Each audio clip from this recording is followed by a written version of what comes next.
السلام عليكم، اهلا وسهلا ومرحبا بكم في قناه جيهان. نتمنىكم تكونوا بخير وانتم كتشوفوا هذا الفيديو. اليوم ان شاء الله غنقترح عليكم عصير اللي زوين بزاف، لذيذ منعش، والاهم انه اقتصادي بمكونات بسيطه كيعطينا كميه اللي هي كبيره. بسم الله على بركه الله. عندي هنايا كيف ما شفتوا 3 الحبات ديال الحامض اللي خديتهم وغسلتهم مزيان، وغادا ناخذهم وغادا نحكهم في الحكاكه في الجهه الرقيقه. نحكو غير ديك القشره اللي كتكون من على برا اللي كتكون صفرة صافي، حيت ديك القشره البيضاء هي اللي كتعطينا المرونه في العصير. بالاخص انا كنهضر مع البنات المبتدئات اللي يقدروا يكونوا ما عارفينش هذه الفكره هذه، مره اكثر يكونوا عارفينها. يمكن لكم ما بغيتوش تبقاو تحكوه، غادي تاخذوه تقشروه بالموس، تاخذوا غير ديك القشره الصفراء من الفوق صافي، ما تحاولوا ما تدخلوش في القشره البيضاء. صافي انا غادي نستمر بنفس الطريقه حتى نحك هذوك الحامضات اللي عندي بثلاثه. صافي من بعد غادي ناخذ واحد الطبسيل اللي غادي ندير فيه دوك القشور اللي حكيت ديال الحامض، وغادي نزيد عليهم كاس ديال السكر سنيده. والسكر ديما كيبقى على حساب الذوق، نتوما كتعرفوا العصير ديال الحامض راه كيحتاج شويه ديال السكر. الا بغيتو تزيدوا شويه زيدوا، اللي كتعجبو داك الحموضه ديال العصير يدير غير كميه قل من الكميه اللي درت، ينقص من داك الكاس. صافي انا هنايا غادا ناخذ الحامض اللي عندي وغادا نقطعو على جوج باش غادا ناخذ وغادا نعصرو.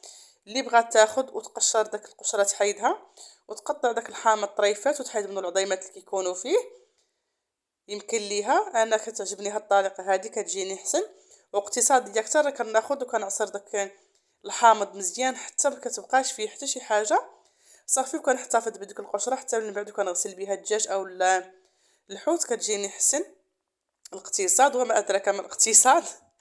صافي من بعد ما كملتهم في العصير كناخذ وكنحاول ننزل داك العصير اللي كيكون مجموع الفوق. صافي بهاد الطريقه هذه، وحتى داك اللب اللي كيكون شويه مجموع حنا كنخبطوه صافي كينزل. انا ضروري غادا ناخذو غادا نصفيه، حيت بان ليا نزلوا فيه واحد العظيمات اللي هما رقاقين، الا طحناهم راه غادي يعطيونا المروره في العصير ديالنا. صافي بهاد الطريقه هذه نحاول ننزل حتى الماء اللي كيكون في داك اللب ديال الحامض، ضغطت عليه واحد شويه كيف ما شفتوا حتى كيتعصر حتى هو ما كيبقاش. صافي كنحيد داكشي اللي تعزل الفوق، وغادا من بعد غادا نحتفظ بدوك القشور في المجمد حتى نخدم بيهم. هنايا غادا ناخذ داك الخليط ديال السكر سنيده مع القشور ديال الحامض، راه ما كيبقاوش فيهم داك المذاق اللي كيكون فيهم في الاول، كيتعسلوا كيوليو المذاق ديالهم زوين. صافي بهاد الطريقه هذه غادا ناخذ وغادا نزيد عليهم جوج ديال الياغورت. انا عندي هنايا بالمذاق ديال البنان، نتوما توفر عندكم ديال الحامض يكون حسن، كيعطي مذاق حسن في هذا العصير هذا. وحتى ديال البنان كيجي زوين، ولا ما كانش عندكم ديال البنان يمكن لكم ديروا ديال الفاني حتى هما كيجيو زوينين، غير هو ديال الحامض كيجي حسن منهم بجوج. صافي غادا ناخذ دابا البغاميكسو وغادا نطحن هاد المكونات هادو مزيان حتى دوك القشور كيزيدوا يطحنوا والسكر كيذوب وكيندمجوا مع بعضياتهم مزيان. يمكن لكم ديروا هاد العمليه هذه في الكاس ديال العصير الا ما كانش عندكم البغاميكسو. صافي وكناخذ داك العصير ديالي كنصفيه مزيان بالصفايه. من بعد غادا نزيد حساب ايطرو ديال الماء، يمكن لكم تزيدوا حتى اكثر على حساب القوام ديال العصير ديالكم كيفاش بغيتوه يكون. صافي من بعد كنصفي داك القشور مزيان، كنضغط عليهم مزيان حتى كيتصفى. صافي كنحتفظ بيه في الثلاجه حتى كيبرد مزيان.